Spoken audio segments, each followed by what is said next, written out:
Hey guys, Nathan Duck River Honey. This is going to be number 4 in my vlog on building a bee business. I'm trying to triple my hive counts this year and put myself in a position where I can be a full-time beekeeper and probably honey packing as well. So I'm just documenting week by week what I'm doing, what I'm struggling with, what I'm succeeding with, what I'm failing with, all that. This week has been a daddy daycare type of week. My 4-year-old daughter, Maddie Kate, she had a fever on Sunday, and that lasted until Wednesday.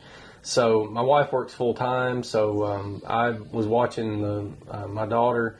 I've had a lot of time sitting in the recliner, snuggling with her, watching cartoons this week, and then yesterday she finally started feeling better, so we played board games most of the day. And I've got her with me today, but she should be able to go back to school tomorrow. We've had a lot of rain this week. We had one really good day, Tuesday I think it was. I should have been working the hives, but it just didn't work out. And then we had terrible storms last night. Between yesterday and Saturday morning, I think we're supposed to have 4 to 5 inches of rain. And Friday there's a wind advisory. We're going to have 25, 35 mile an hour winds with gusts up to 50, 55 all day. So basically all of my work for the week is getting pushed into Saturday and Sunday this week, which I don't prefer that, but it just is what it is. You got to make hay while the sun shines. You got to work bees while the sun shines too. So I secured another bee yard this week. It's on one of my neighbor's places. That's going to basically give me 3 overlapping circles with the mating yard that I'm going to set up on the front end of the property here. I've got to get that mowed down so that I can make it easy to get some nucleus colonies set in there. I'll try to show you on a map what that's going to look like. Basically, wherever a virgin will fly from this mating yard, they're going to run into drones. And that's the main goal this year, is just to have a good drone supply for all of the nukes that I've got to make. With Bob Benny's video on polyandry, the more matings you get into each queen, the better off you are. So I just want really good, strong queens this year. And then as I evolve and get bigger, I'm going to start culling hives out and making sure they're not in my drone flooding yards, and then bringing hives I really like into those drone flooding yards.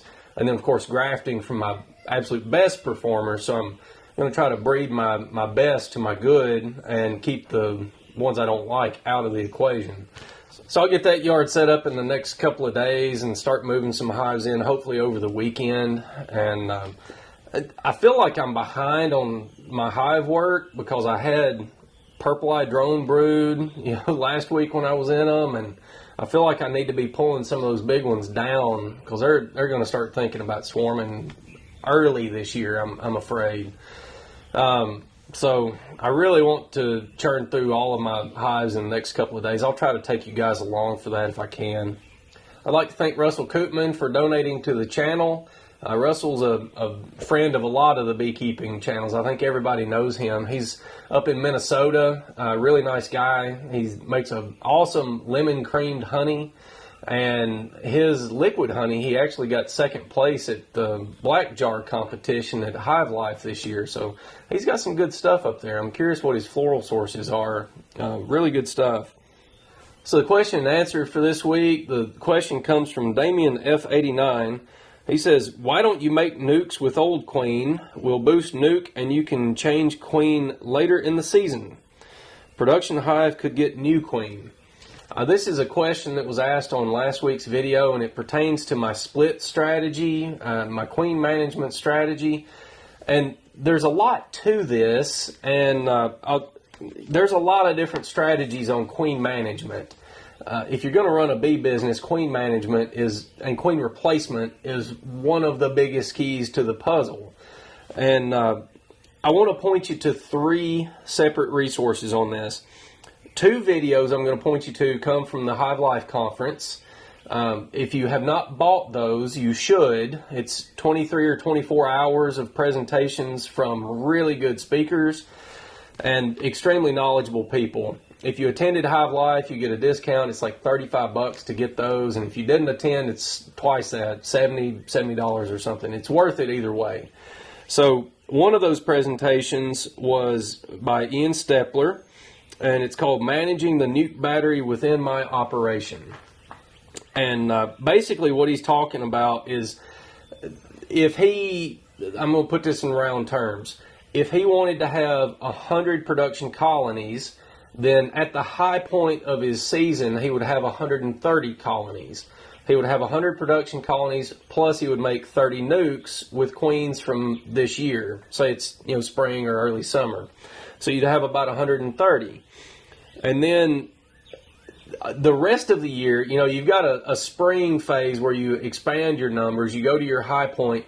The rest of the year is attrition. You just lose hives. And there's tons of reasons that you can lose hives. You work a hive and you smush the queen. They can't requeen. They go queenless. They're dead. You can have a disease issue. You can have a mite issue. You can pull honey supers in and accidentally get a queen in the honey supers, and she ends up going through the extractor. There's just tons and tons and tons of reasons that a hive can go queenless or can die or can starve or whatever. So you have to have a plan for managing this attrition, and Ian's plan is 30% nukes every year. Whatever your production colonies are, make 30% that number in nukes. And then as you get through your honey harvest, you find queenless hives that tried to supersede or whatever, you fill in those spots. Going into fall, you've got weak colonies that are underperforming. You don't think they're going to make it through winter. Use a nuke to plug that spot. Coming out of winter, you'll have winter loss. Use a nuke to plug that spot. And then going into spring, late winter to spring, you start grading your hives out. And I'm trying to use this system. So I've got hives that have weak, hives that have medium strong or medium or super strong or strong. So as I do successive inspections, if I have a hive that has weak and then 2 weeks later weak again and then 2 weeks later weak again, especially if I've boosted it with a frame of emerging brood or gave it some foragers by moving positions with a strong hive, something along those lines, and I dig into it, it's got a spotty brood pattern or anything else doesn't look right, cull that hive out because it's going to be a non-productive unit during the honey flow. Replace it with a nuke or merge a nuke with it, kill the old queen, merge a nuke with it, and that way you can keep your production colonies pretty stable by using this nuke battery. So also at Hive Life, Bob Benny did a presentation called Requeening, Queen Acceptance, and Supersedures. That's a very good video. I recommend that you watch it. And in that video, Bob talks about how he tries to replace every queen every year. And he is also, he'll even pinch off a queen with a good-looking pattern and replace her, requeen that colony, because he knows that 6 months from now or 3 months from now, the old queen is going to start to be used up, and refreshing that colony with a new queen is going to make it a better unit in the spring. So that's a valid method. The problem with it, for me, is I don't know that I'm smart enough to run that system successfully. Bob has got a lot of experience in beekeeping, and he talks about the art of beekeeping a lot. And it takes a lot of experience, a lot of years under your belt, and a lot of trying and failing and succeeding to gain that art. And I believe that system relies a lot on art. So there's also going to be a success rate. There's an acceptance rate for that queen. If you requeen it with a cell, you're going to have a success rate on mating, which may be 75 to 95%. So you'll have some of these colonies that you requeen that just don't work out, and you have to manage around that. Now, during Bob's presentation, he actually references Ian's system, the nuke battery system, and said that it's a good system. It may be more labor efficient, and it might make more financial sense. But he said that he just has a hard time letting a hive get to the point where it's declining before he tries to do something about it. Chris Werner was another speaker at Hive Life. He runs Indian Summer Honey Farms. He's a Wisconsin, Florida beekeeper. He runs about 4,000 colonies. He's a very well-known queen breeder. And he did a short interview on Gus Mitchell's channel at Hive Life. It's called Queen Rearing Management Tips from Chris Werner. And at the end of that video, Chris Werner references Ian's talk on this nuke battery, and he said that that's a really good system to run. He thinks that that 30% number is also what he would expect. So I think they try to make about that many nukes to cover their losses every year. And so basically, you got Ian Stepler presenting this nuke battery system. Bob Benny references Ian's nuke battery system and says it's a good system. And then Chris Werner references Ian's system and says it's a good system. So I'm not that smart, but I'm smart enough to figure out that when smart people say something works, you need to listen to that. The first step to gaining wisdom is listening to wisdom. You've got to be humble enough to listen. So my philosophy on this, I'll try to explain this as much as I can in this short video, but there's the old saying, if it ain't broke, don't fix it. And I think that applies to my philosophy here. If a hive is not broke, I'm not going to requeen it, because there's going to be an acceptance rate, there's going to be a mating success, there's going to be a percentage of them that don't work out. So if it's not broke, don't fix it. And then I'll add, if it is broke, fix it right.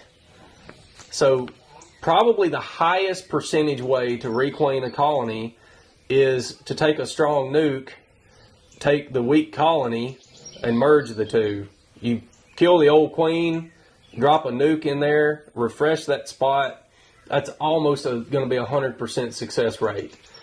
You can drench them with syrup, you can smoke them hard, you can do newspaper combines, you can do all these things to up your success rate. But if you drop a good nuke with a good quality queen into a weak hive, that hive is going to be refreshed. And it's almost 100% success rate on requeening that spot.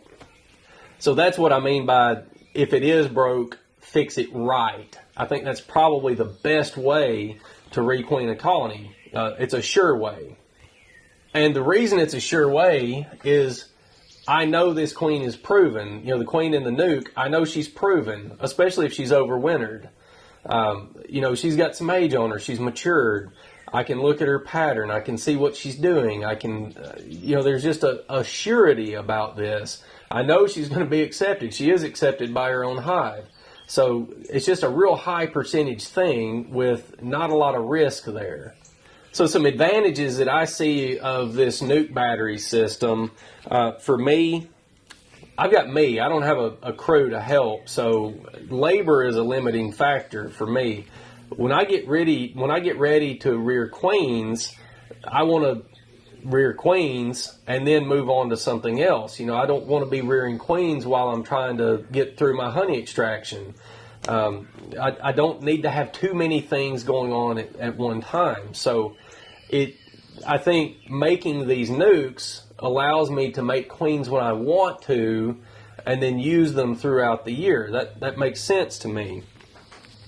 I can rear queens at the time of year when bees want to rear queens. I'm not going to keep a queen rearing operation going from mid-March through August. I don't have the resources or the time or the labor to do that. So I don't want to do that. I want to split and make nukes and rear queens and then move on to something else. Also, mating success. So if you're in an out yard and you don't have any other yards around that yard, and you are requeening a colony with a cell, are there ample drones around? Are there drones that you want to mate your queens to around that yard? You don't know. There may be. You may have great success, but you also may not. So again, it makes sense to me to control where and when I am mating queens so that I can flood my mating yard with hives that I want to breed to. Another thing that this nuke battery system does is I believe it can select for queen longevity. I'm not as sure about that as I am about this next point. I think it also selects for hives that are good at supersedure. So if I am not refreshing and replacing a colony, unless there's a problem with it, you know, if you watch some of Ian Stepler's videos, he'll look at an information card on his hives, and he made this queen in 2016, and you know, he's now looking at it as a breeder, you know, a potential breeder. Well, that queen is not from 2016. They have superseded her 2 or 3 times or 4 times, who knows? But that hive is handling business. You know, they are looking at their own queen and saying, I don't like this queen's pattern. I think she's going to become a drone layer in the fall, and I don't feel good about her going into next spring, so let's go ahead and replace her now. And they're doing it successfully. I think that may be a heritable trait. Hives that are good at supersedure.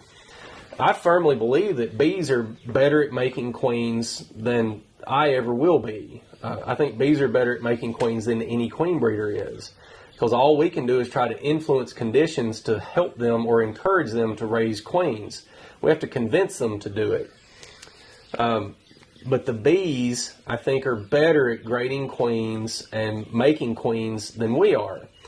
So if you can give that workload over to the bees and say, I'm encouraging you guys to handle this part of the business. You know, when your queen is going to fail, recognize it and replace her for me. I think that's brilliant. You know, I just think that that's a really smart way to approach it. If you can select for bees that are good at supersedure, that removes a pretty good workload from your operation. So that's the queen management strategy I'm going to try to use. You know, incorporate that nuke battery. And I'm thinking I'm going to end up targeting probably somewhere over 200 colonies, 250 to 325, somewhere in that range. I think that would be a sustainable business. If I can get honey packing going, then I don't think I would need as many. And, you know, that might influence what my operation looks like long term. So, but the nuke battery, that makes a lot of sense to me. So 100 colonies, you know, 100 production colonies, go up to 130 during the peak season, and then you use that nuke battery to replenish your production colonies all throughout the year. So with 200 colonies, you're going to make 60 nukes a year. You know, you can just scale that up. I think that makes a lot of sense for a lot of reasons. It's just efficient. You know, again, you're making queens when you want to, which can be optimal times and conditions and place. And you're not scrambling for a queen in September, trying to buy a queen or whatever, who knows how she was made, you know. I just think that makes a lot of sense. And again, with queen introduction and acceptance, dropping a nuke into a colony that's a really good way to requeen even a big, strong, mean hive. You know, there's some things that you can do to improve that even more. Newspaper combines and moving a hive to lose the foragers and things like that. But that's a really good way to refresh a spot. So I'm going to try to run that system. Again, it breaks down to, if it ain't broke, don't fix it. If it is broke, fix it right. And I think that just sums it up. All right, so channel news. This is the only video I've got coming up this weekend. I think I posted at least 3 videos a week, every week in February. And looking at analytics and stuff, February and March are probably the biggest times for subscribers and views in these beekeeping channels. That's when people are excited about it, especially people up north. You know, they've got -5-degree weather and they're anxious to get in bees, and then the southern beekeepers are actually working hives and stuff. So people are looking for that kind of thing. And then you've got a bunch of beginners that are getting into it, and they're looking for stuff too. So I've tried to post a lot of stuff in February. I've got more things to post, but with everything that's been going on this week, I just don't have it done. So I am working on a storyboard for a video on why run all medium boxes. And I'm going to try to talk about cost and finding queens and number of frames and nukes and splits and double screens and all the advantages and the disadvantages of this. If you guys would help me flesh that out by asking questions or telling me things to cover, I'd really appreciate it. I want that to be a pretty comprehensive video because I think this system makes a lot of sense, and I think it makes a lot of sense for a lot of different beekeepers. So if you've got questions on why I run all mediums or things I should cover if you run all mediums, leave that in the comments. I would really appreciate it. I'll be working on that video in the next week and try to get that out next weekend. Guys, I'm going to cover a question or two a week. So if you have got a question, you can leave it in the comments, or you can send it to info@duckriverhoney.com, and I'll pick one or two that I think are interesting and try to answer them. Appreciate you watching, guys. I'll see you on the next one. I got these purple flowers for you. You got these purple flowers for me? All right, well, thank you. Do you want to say hi to everybody? You don't? Come here. Come here. Come here. I'm going to. You got your puppy with you, don't you? Come here. All right.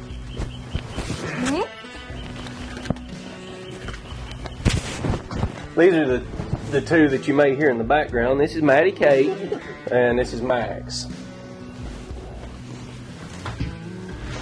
All right. What you need, baby?